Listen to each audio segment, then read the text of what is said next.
নিরামিষ দিনে কোনো চিন্তা করো না, খুব তাড়াতাড়ি শাহী পনির হয়ে যাবে।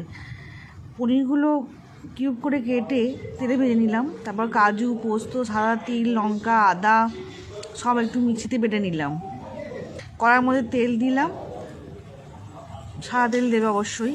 তারপর গরম মশলা ফোড়ন দেবো, এলাচ, তেজপাতা, দারচিনি, লবঙ্গ সব ফোড়ন দেবে। তারপরে একটু নাড়াচাড়া করে নেবে। তারপরে যে বাড়াটা আছে ও বাড়াটা দিয়ে নাড়তে হবে।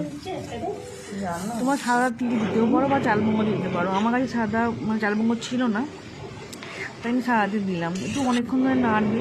যখন নাড়তে নাড়তে একটু তেল ছেড়ে আসবে তখন চিনি আর নুন দিয়ে দেবে, দিয়ে একটু নাড়বে, কম আছে কিন্তু নাড়বে। এবার কাশ্মীরি লঙ্কা একটু দিয়ে দেবে, যদি কাঠটা আছে, কিন্তু হলুদ দেবে না। তারপর রুম টেম্পারেচারে দুধ একটু দিয়ে দেবে। যদি দুধ কম থাকে যদি জল মিশিয়ে দিতে পারো।